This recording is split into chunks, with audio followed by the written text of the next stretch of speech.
Mr Acting President, I rise to present One Nation's response to the 2007 Commonwealth Budget. This is my first budget reply speech on behalf of my colleagues, and hopefully, if we've been doing our job, listening to the people of Australia, we will hope to deliver what we believe needs to be addressed so that we as a nation can move forward, repair the damage caused by consecutive governments and instill hope for all Australians that there is a light at the end of the tunnel. In 2013, the current government was saddled with a debt of over $257 billion from the previous Labor government. Now it is at $552 billion and rising, with an interest bill of $16.4 billion a year. The Treasurer declares, "We don't have a revenue problem, we have a spending problem." Then I have to ask the Treasurer, why did he just sign up a further credit card debt of $600 billion instead of tearing it up and throwing it into the bin? I and many other Australians are fed up with the governments delivering budgets purely as vote winners. When are we going to see gutsy leadership that is long overdue to pull this country out of the ever-increasing mess and hole that we are digging ourselves into, and one that our future generations will never see the light of day? I am asking for a please explain on behalf of the Australian people. Why are we allowing multinationals to strip our nation of its natural resources, such as gas and oil, without paying adequate taxes and royalties? That is the norm in many other countries around the world. These multinationals call us Treasure Island. Come on down, plunder and take what you want. We have one of the largest, if not the largest, gas fields in the world, yet Australians pay more for our gas than countries who buy it from us, even after exploration and production costs. And on top of that, we have an energy crisis with out-of-controlled, overpriced energy costs that is destroying businesses and the family budget. Why hasn't consecutive Australian governments kept sufficient energy resources to meet Australia's needs? If Australia had conducted business like many other countries around the world, such as Norway and Papua New Guinea, we would not have a debt. Let me put it this way. The budget shows that taxes on beer will generate $2.4 billion and tobacco $11.4 billion. This far exceeds our government budget figures of $1 billion for petroleum resource rent tax. The problem is that we have a profits-based tax for gas, which is all too easy for multinational companies to rort and pay no tax. Instead, One Nation proposes that, like most other countries, we adopt a system of royalties paid on production. Just on gas alone, such a scheme would raise up to $10 billion per year, with anticipated revenues of around $400 billion over the life of the wells, and clearly multinational companies can afford this. Instead of just enriching multinational companies and sending our resources overseas to benefit other countries, this is just one example of how effective management of our collective resource assets as a nation could transform our finances and enrich us all. When I talk about multinationals not paying their taxes here, I spoke to a minister just recently, and they were thrilled. The fact is, we're going to rein in, I think it was $4 billion or $6 billion from multinationals, and thought that was wonderful. I revert back to what Jim Collalli, the former Assistant Commissioner of Taxation, in 1996 said: "We are losing $200 billion a year from multinationals not paying their taxes in Australia." And I refer back to "It was Among the Barbarians," written by Paul Sheehan in 1997. And he said, "With our double taxation 1953 double taxation agreement, we are losing out of our country $39 billion a year in taxes, and Australia only brings in $19 billion. It can be addressed if the governments, Liberal or Labor, are prepared to change legislation to ensure the multinationals pay their fair share of tax in Australia and not go to the battlers or people who want to have a drink or a smoke who are picking up the taxes and to keeping this country going. I am sure that when Australians heard the Treasurer say he was going to impose a levy on the banks, we all thought, great, it's about time. I hate to be the bearer of bad news, but the levy will be a tax deduction for the banks of approximately 30%. Had the federal government brought it in as a tax on the bank, it would not be tax deductible. These costs imposed on banks of $6.2 billion over the next 4 years will no doubt be recovered by the banks through higher interest rates on mortgages or decreased returns on savings, affecting each and every Australian. Shareholders will receive less returns on their shares, and this will impact on self-funded retirees who are already struggling to maintain sufficient income streams. In fact, the levy amounts to an indirect taxation by the Treasurer on the Australian public. I think this was made as policy on the run, and I don't believe enough investigation was put into this before it was brought in the budget. I now want to turn to housing affordability. This budget does next to nothing about balancing the demand and supply of housing in areas where many people feel they will never be able to afford a home. One Nation congratulates the government on the release of defence land for housing. We also support the government's initiative to allow first-home buyers to save within their super fund a sum of $30,000 towards their deposit on buying a property. My fellow senators and I also congratulate the government on its initiative to reduce the 50% of the number of apartments in a development that can be sold to foreign non-residents, but this measure does not go far enough.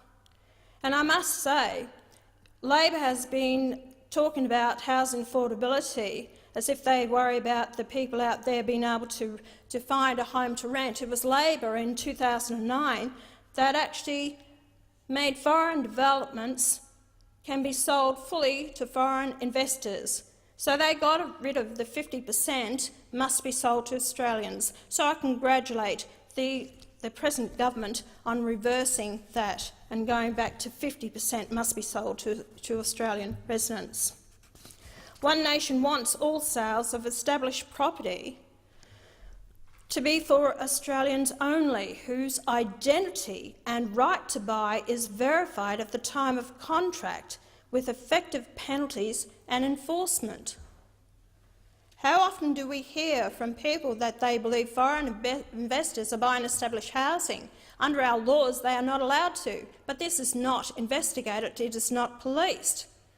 So what we are saying at point of sale, on the contract you must produce evidence to show your passport, your citizenship, or from the Foreign Investment Review Board that you have a right to buy that property. One Nation also believes that foreign non-residents should not be able to buy established property. Likewise, even in relation to new property, One Nation also believes foreign non-residents should be limited to one new property per person. Also, we are also saying that we have 400,000 foreign students in Australia. They can buy established housing, but they must also sell that property when leaving Australia. This is not policed. So if they actually buy a property and it is listed with the Immigration Department, that can actually be followed up if they leave the country and that property is not sold. One Nation would also force non-residents who already own properties but do not live in or rent them to either do so or sell them to Australian residents within 12 months. Everyone knows the single largest outlay in this budget is for welfare-related programs. Australia has gone into debt to keep paying welfare. I will not deny support for those in genuine need, but we have too many people on welfare who are cheating the system. This is not a new problem, but something needs to be done to reduce welfare expenditure so that those in genuine need can be supported. It is time for an identity card to be issued to every person who is entitled to receive taxpayer funds. We cannot carry the costs associated with people who are not entitled to support. This has been raised previously with an Australia card, but what we are proposing is an identity card that people who are going to access taxpayer-funded services must apply for it, they must present their 100 points for it, they must actually have their photo, a chip in it with their details, and it must have some form of security, which would be the palm of your hand, which cannot be duplicated.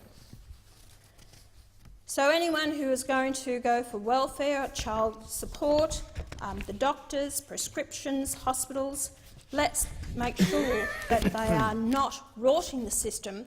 Too many aliases out there, too many people, illegals in this country, using their friends and families' cards to visit the doctors, ends up in our hospitals or getting prescriptions. People that are rorting our system was the case in New South Wales, where two brothers ripped off $27 million from the taxpayers in the Child Support Agency, and there are numerous others.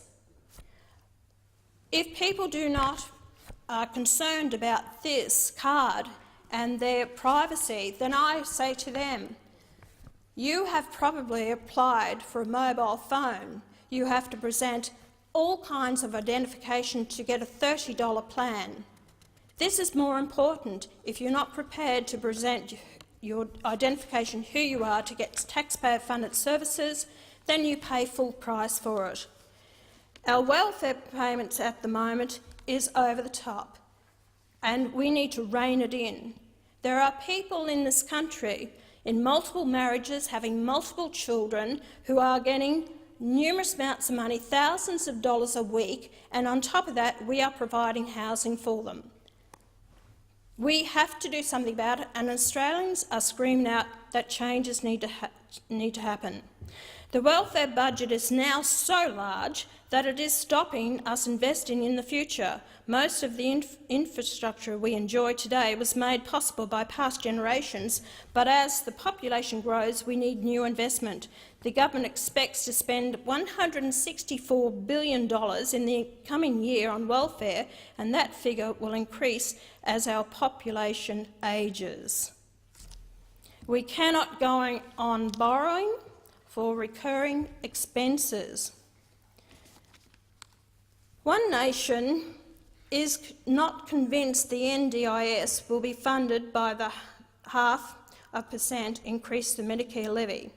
This is another thing that needs to be raised. We have over 800,000 Australians, or approaching that number, who are actually on disability pensions. Of one case I was informed about, a woman actually applied for disability pension because she had chronic disease, chronic fatigue, I should say. She was put on disability pension, was receiving it for 4 years, was never called in for a test. If we have to stop these rorters that is happening, and I believe that on a yearly basis, those that are on a disability pension must be called before an appointed government doctor to actually reapply for their disability pension, unless it is evident that they are truly in need of a disability pension. This budget represents a missed opportunity to build our nation. Government plans to spend $75 billion over 10 years on infrastructure sounds a lot, until you realise that over this period government revenue will be around $5,000 billion and welfare expenditure well over $2 billion.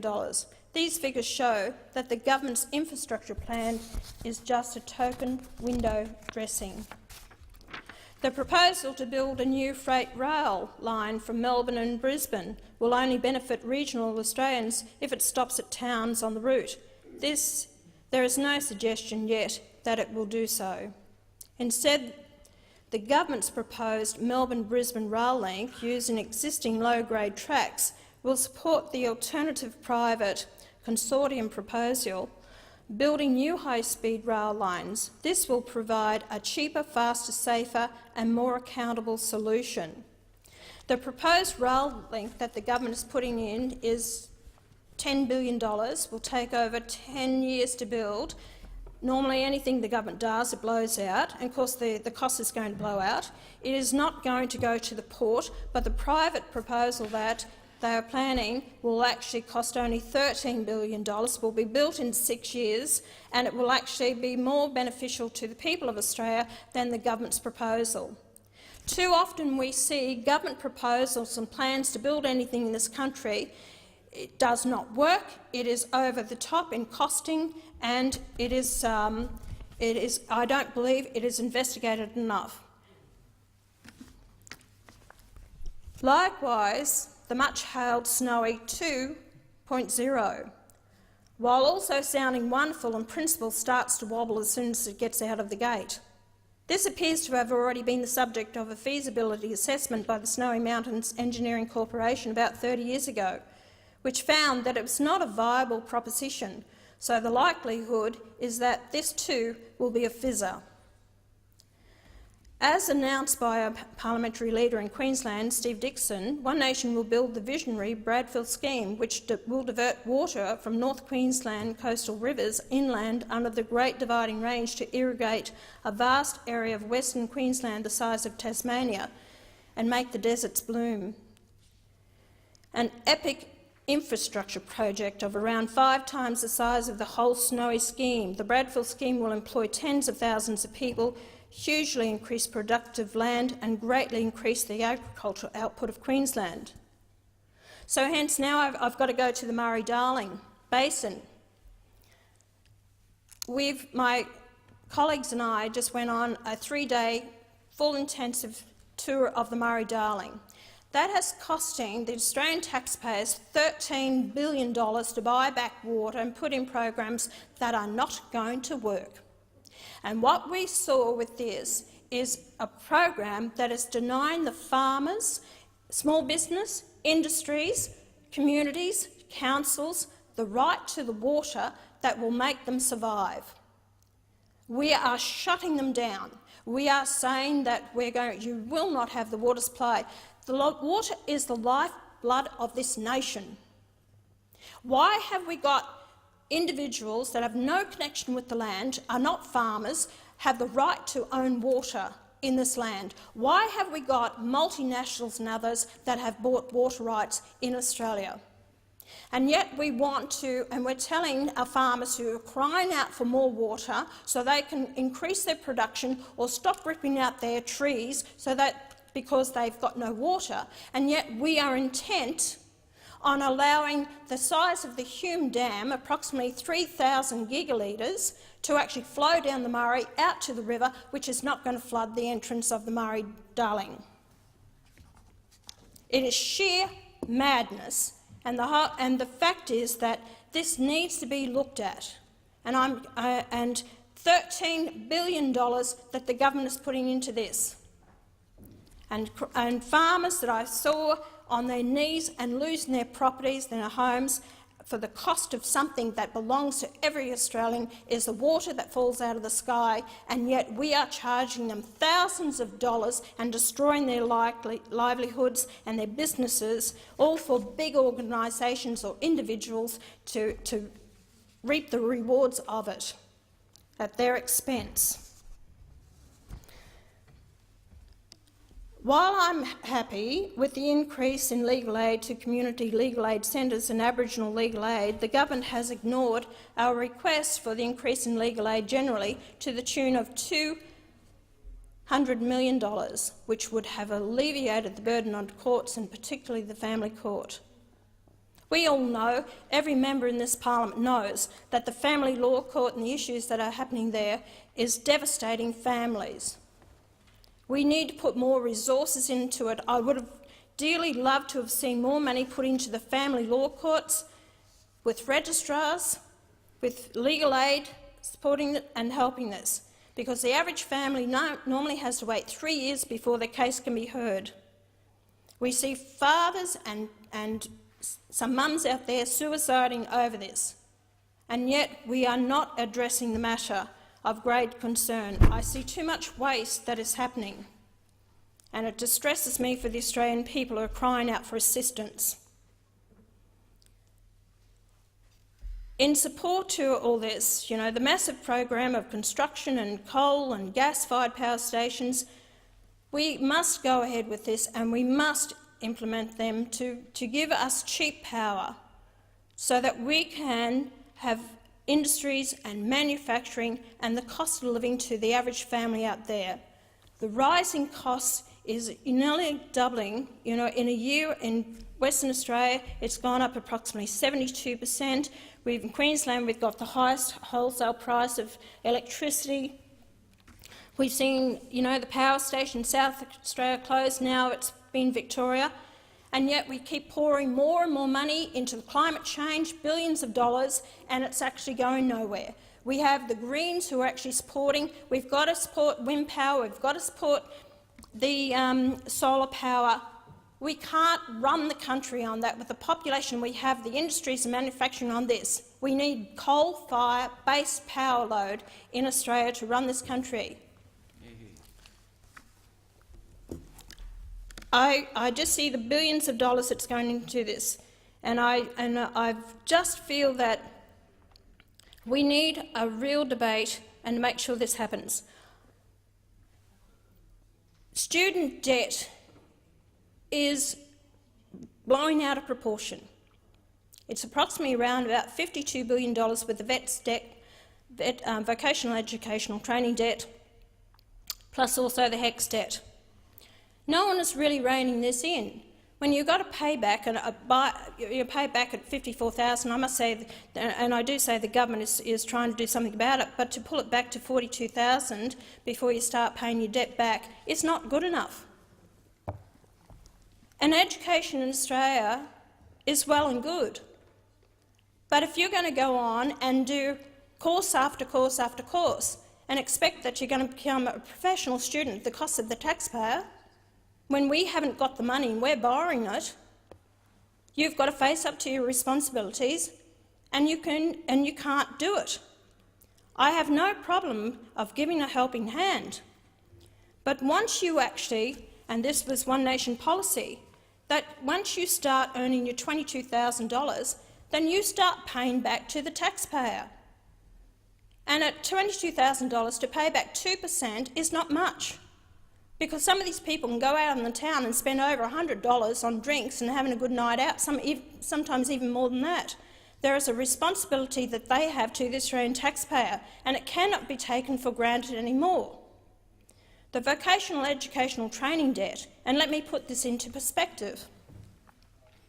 In 2009, it was around about $25 million. By 2016, it's over $6 billion in debt. And we're looking at over $185 billion, which is going to be 46.3% of our national debt by 2025-26. So these people that have actually been given the opportunity for higher education, and then they leave and they go overseas and they don't pay their debt back. I believe that we need to rein that in. We need to do something about this. And it is the taxpayers' monies. It is not there. It's an opportunity that's been given to them. A lot of other countries around the world don't give their people this opportunity, but I feel that we are being taken for granted and abused. I congratulate the government on their 457 visa and reining that in. We need jobs in Australia for Australians.